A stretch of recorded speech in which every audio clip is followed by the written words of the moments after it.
आज सुबह से ही बिहार की सियासत में संजीव कुमार सिंह की एंट्री हुई है। हालांकि है तो राष्ट्रीय स्तर के कांग्रेसी नेता और चुनावी पर्यवेक्षक भी हैं उत्तर प्रदेश, झारखंड और बिहार के, लेकिन जिस तरीके से पोस्टर कई जगहों पर लगा और हमने आपको खबरें भी दिखाई कि मुख्यमंत्री फेस करके उस पोस्टर पर लिखा था कि जो बिहार विधानसभा चुनाव को लेकर मुख्यमंत्री चेहरा है, और उसके बाद जो कई खबरें कई चैनलों पर आपने देखी होगी, उसी संजीव कुमार सिंह से हमने बातचीत की है। बता दें कि संजीव कुमार सिंह जो है सुप्रीम कोर्ट के एडवोकेट हैं और उनसे हमारी फोन लाइन पर कई बातचीत हुई है। यहाँ तक कि संजीव कुमार ने तेजस्वी यादव को नौमी फेल बता दिया। जब हमने उनसे बातचीत की, हमने कहा कि तेजस्वी जैसे जो मजबूत नेता बिहार में इस वक्त युवा नेता के तौर पर उभरे हुए हैं और पिछले विधानसभा में अकेले अपने दम पर जिस तरीके से राजद ने इतना विधानसभा क्षेत्र, राजद की पार्टी ने जीत दर्ज की इतने विधानसभा क्षेत्रों में, तो आखिर कैसे आप तेजस्वी यादव के समक्ष अपने आप को बड़ा दावेदार मानते हैं? तो संजीव कुमार सिंह ने साफ लफ्जों में कहा है कि कांग्रेस के बड़े आला कमान सोनिया गांधी, मल्लिकार्जुन खड़गे जैसे बड़े नेताओं का उनको समर्थन है। एक बड़ी बात जो संजीव कुमार सिंह है उन्होंने कहा है, और उन्होंने ये भी कहा कि तेजस्वी यादव पर तो भ्रष्टाचार का आरोप है, चार्जेस सीटेड होने वाले हैं, तो आखिर वो कैसे मुख्यमंत्री के दावेदार हो सकते हैं? बता दें कि इससे पहले राजेश राम का नाम आ रहा था, तो कांग्रेस में अलग अलग तरह का नाम आ रहा है और ये दावा संजीव कुमार सिंह कर रहे हैं कि बड़े नेता का समर्थन उनको है। हमने ये भी जाना कि क्या ये कंट्रोवर्सी हो रही है, तो उन्होंने इसको साफ नकारा है और कहा है कि ये कोई कंट्रोवर्सी नहीं है।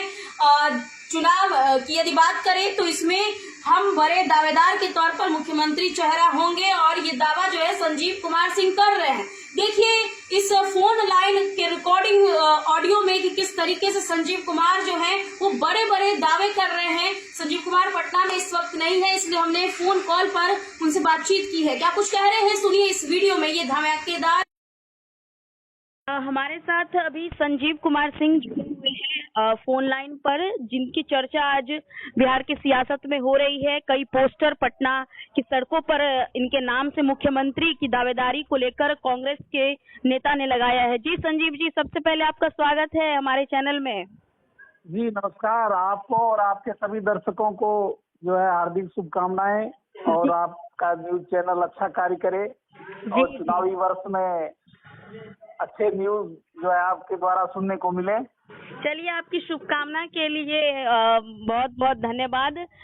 सर ये बताइए कि सुप्रीम कोर्ट के वकील के तौर पर आप हैं और राष्ट्रीय नेता हैं कांग्रेस के, लेकिन जिस तरीके से अभी महागठबंधन में ऊहापोह की स्थिति बनी हुई है, पहले राजेश राम हो गए, तेजस्वी यादव हो गए, मतलब कि बहुत सारी उलझने हैं अभी भी, लेकिन इस बीच में आपका पोस्टर लगा हुआ है। किस तरीके से लोग समझे इस चीज को कि क्या आला कमान के इशारे पर मैं प्यार से बताता हूँ जी। जो हमारा बिहार प्रदेश कांग्रेस कमेटी है जी और all India Congress committee Delhi में है जी। ऑल इंडिया कांग्रेस कमेटी जो है पूरे भारत लेवल का है और बिहार एक प्रदेश का है जी। और जो किसी भी राज्य में जो हमारा कांग्रेस पार्टी का जो संविधान है जी, वो किसी भी राज्य में चुनाव होता है तो उसका डिसीजन जो है ऑल इंडिया से होता है। प्रदेश के जो लोग सिर्फ नेता रहते हैं, लेकिन जो बड़े नेता हम लोग ऑल इंडिया कांग्रेस कमेटी की ओर से हैं, नेशनल लीडर हैं जी। और जब आदरणीय राजीव गांधी जी प्रधानमंत्री थे उस समय से मैं राजनीति में हूँ। मेरे पहले मेरे पिताजी थे, मेरे दादाजी थे, मेरे दादी जी थे, मेरे मामा जी एमएलए रह चुके हैं जी और मेरे फूफा जी मंत्री रह चुके हैं। तो हम लोग पूरा जो है 4 पीढ़ियों का कांग्रेस का परिवार है जी। और पहले जब हम छात्र जीवन में थे एनएसयूआई में पटना से हम छात्र जीवन से शुरुआत किए, उस समय डॉक्टर जगन्नाथ मिश्रा मुख्यमंत्री हुआ करते थे। आप पटना से ही बिलोंग करते हैं? जी जी, मेरा मूल निवासी भागलपुर जिला है। अच्छा। और मेरी जो स्कूली शिक्षा हुई पटना में और कॉलेज की शिक्षा दिल्ली और लंदन में हुई है। जी जी। तो क्षेत्र में जो जिस समय कांग्रेस में जगन्नाथ मिश्रा लास्ट मुख्यमंत्री हुआ करते थे, जी। उस समय में राजीव गांधी जी पटना के गांधी मैदान में आए थे और वहां पर मैंने छात्रों के समूह को जुटाया था और राजीव गांधी के मंच पे जो है मुझे छात्रों का प्रतिनिधित्व करने के लिए बुलाया गया था और उस समय से मेरी राजनीतिक शुरुआत हुई है। उसके बाद जब हम दिल्ली गए, दिल्ली में लॉ की पढ़ाई करने लगे, उस दौरान जो है हम कांग्रेस में अलग अलग पदों पर पूरे ऑल इंडिया में रहे।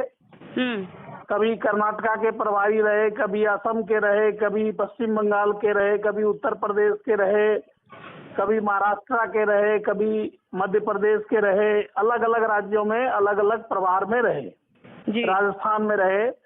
तो ऑल इंडिया कांग्रेस कमेटी का पूरा प्रतिनिधित्व हर एक राज्यों में किए और अभी जो वर्तमान में पोस्ट है पर्यवेक्षक प्रभारी बिहार, झारखंड और उत्तर प्रदेश, 3 राज्यों का मैं पर्यवेक्षक प्रभारी हूँ जी। और पर्यवेक्षक प्रभारी का जो काम होता है वो राज्यों में चुनाव और संगठन की व्यवस्था को देखना होता है जी।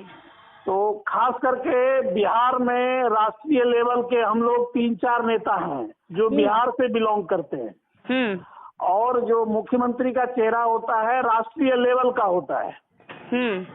जी। ये तो तो अभी संजीव जी कांग्रेस बता रहे हैं कि राष्ट्रीय लेवल का होता है, लेकिन प्रदेश स्तर पर जो पार्टी जो क्षेत्रीय लोग जो मजबूती से कार्य करते हैं, ज्यादातर हमने देखा कि आला कमान जिसको लेकर निर्णय लेते हैं। जी, आला कमान जो होता है वो ऑल इंडिया कांग्रेस का संविधान है। ऑल इंडिया कांग्रेस के जो अध्यक्ष होते हैं, जैसे अभी मल्लिकार्जुन खड़गे जी हैं, जी, उनका आशीर्वाद मुझे प्राप्त है और मैं राहुल गांधी जब अध्यक्ष थे तो उनके टीम में था। पूरा सपोर्ट है मल्लिकार्जुन खड़गे। जी, मैं उनके टीम में ही हूँ अभी, उन्हीं के टीम में पर्यवेक्षक प्रभारी हूँ। पर्यवेक्षक प्रभारी जो होते हैं वो अध्यक्ष के टीम में ही होते हैं। चलिए, पर्यवेक्षक प्रभारी है, लेकिन मुख्यमंत्री पद के फेस जी, अब मुख्यमंत्री पद के दावेदारी की बात आती है तो आदरणीय सोनिया गांधी जी, आदरणीय राहुल गांधी जी, प्रियंका गांधी जी और जो हमारा CWC है, कांग्रेस वर्किंग कमेटी है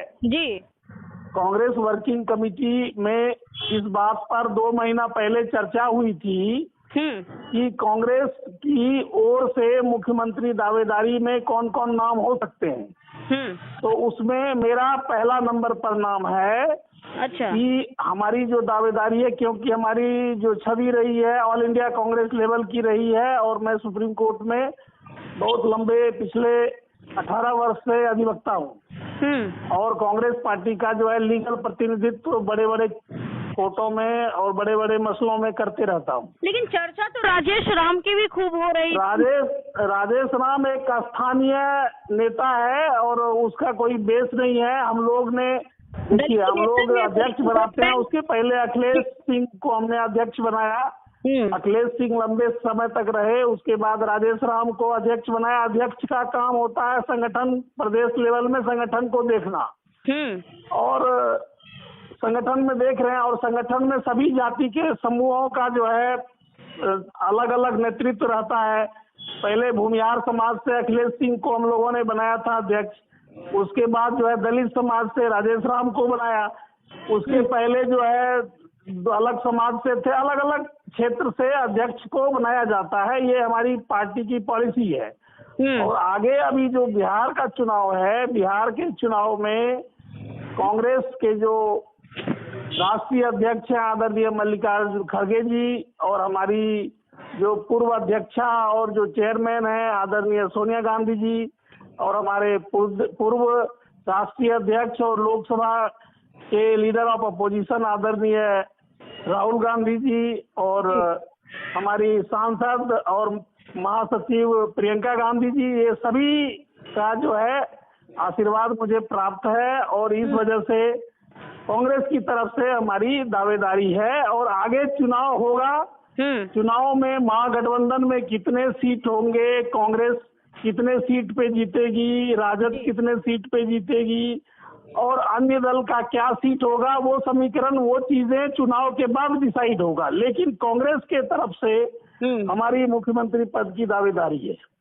अच्छा, जिस तरीके से तेजस्वी यादव एक मजबूत दावेदारी के तौर पर बिहार में अभी क्षेत्रीय संगठन उनका मजबूत है, आरजेडी एक मजबूत दावेदारी में है, हालांकि कांग्रेस भी अब कह रही है कि हम बी टीम नहीं रहेंगे। कांग्रेस क्या अभी लगता है कि पिछले तेजस्वी यादव कई के राज्यों में, उत्तर प्रदेश या अन्य राज्यों में अच्छा प्रदर्शन कर रही है और कांग्रेस एक राष्ट्रीय पार्टी है, तो इस सब मुद्दे में, और हर एक पार्टी का अपना जो है अध्यक्ष होता है, राजद का अपना है, राजद अपना कर रहा है, कांग्रेस का हम लोग हैं तो कांग्रेस का हम लोग कर रहे हैं। इस बात से आप और किनारा चुनाव तो नहीं कर सकते हैं संजीव जी कि बिहार में आरजेडी कांग्रेस से ज्यादा मजबूत है बिहार। ऐसा कोई बात नहीं है कि अगर ऐसा मजबूत रहता तो राजद अकेले लड़ लेता और जीत लेता, समझे ना।